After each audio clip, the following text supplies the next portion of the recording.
All right, welcome back in Clay and Buck live at the RNC. We are here with Congresswoman Paulina Luna. And so Congresswoman Luna, it is clear that there's tremendous unity, tremendous electricity, all that stuff we've been saying every day. I honestly was expecting the RNC to be a little more ho-hum, but we all understand why that is not the case, and that there's a laser-like focus on the importance of politics and also the importance of the Republican and the Trump mission.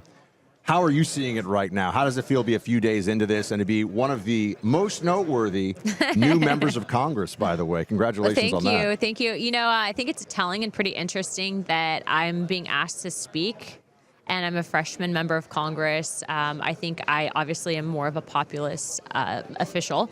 I definitely think that the message and really the shift that I've seen within the party even just happened over the last year and a half. It's been pretty incredible to witness, not just from a member perspective, but from a historical perspective. And I really think with the events that transpired on Saturday, moving forward, I mean, President Trump, so we were with him last night in his presidential box at the RNC watching everything. But, you know, he is very much so involved. You'd figure, you know, he'd have staff do this. No, he is very much so involved with every single aspect of this, to include the messaging.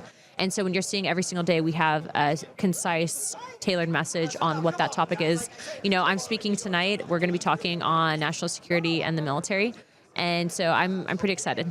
Where were you on Saturday when the assassination attempt happened, and what was that experience like for you? Yeah, I was putting my baby down, and so when You have an almost 1-year-old. Yes, so I was putting him down, I was feeding him, and I put my phone on Do Not Disturb, and so the only person that can bypass that is my husband, which is ironic because in 2014, my husband was shot in Afghanistan, and he called me to tell me that he had been shot, and this time he called me to tell me that the president had been shot, both of which it like brought me back to, I'm like, is he okay? And then immediately I called actually Caroline Levitt and I said, what are you hearing? And she goes, he's in the hospital. He's gonna be making a statement.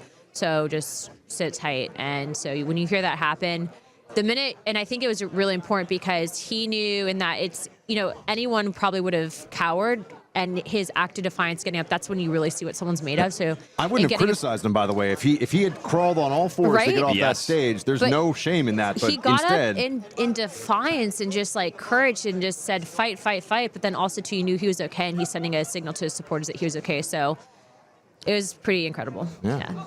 You have had a crazy life change. You became a congresswoman from a super competitive district. I'm curious what you're seeing on the ground in Florida where you won. You also became a mom.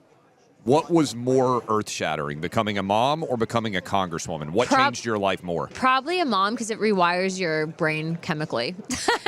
But what I will say is that even just winning my election, I was spent $12 million to one in my general election. I'm in a very, very Republican district now. So we have a lot of people that have moved from New York that are just like, we're done. You're welcome. Yes, It used to be a toss-up district, though, no and more, now no you've mas. got it locked and loaded. Yeah, we're locked and loaded, metaphorically speaking. Yes, So. yes.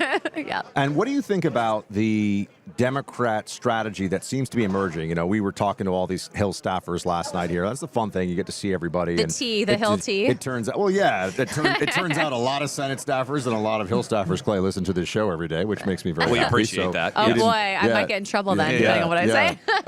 But they're all pretty much aligned in thinking that right now the Democrat Party, their whole strategy is going to shift from anything to get Biden over the finish line to we just have to get the House to try to throw a wrench into the Trump agenda. Correct. Basically, they know this thing's over. Yeah, they know that he's not going to win. I've talked to many members. I've also talked to never Biden members of the Democrat Party.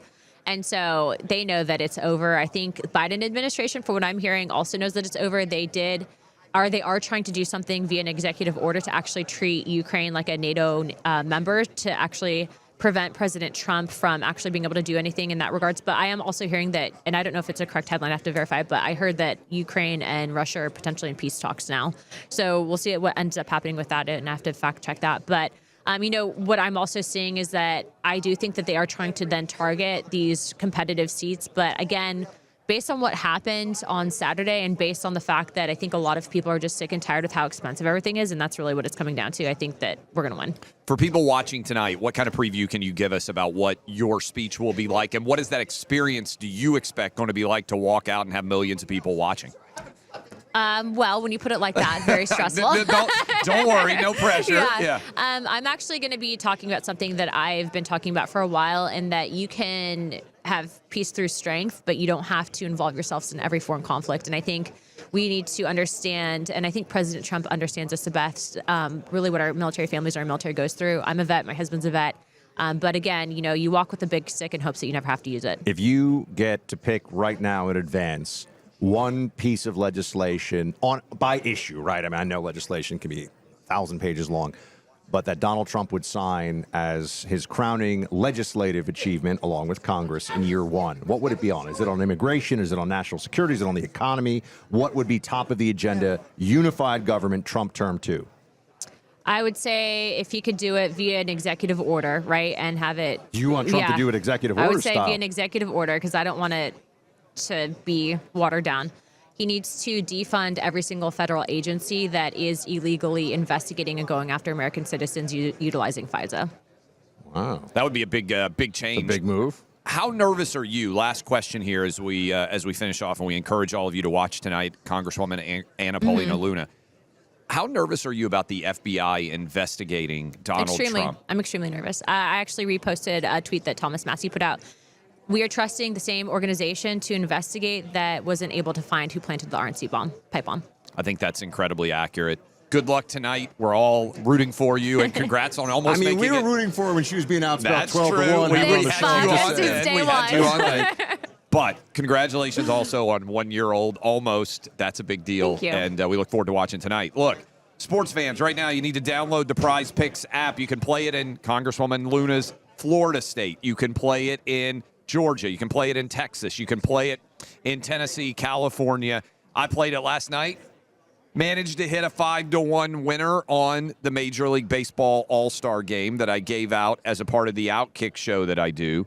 You can play it in 30 different states, whether you're a baseball fan, soccer fan, tennis fan, PGA Tour, golf, whatever you like. They're all on Prize Picks. And individual players, all you do is pick more or less.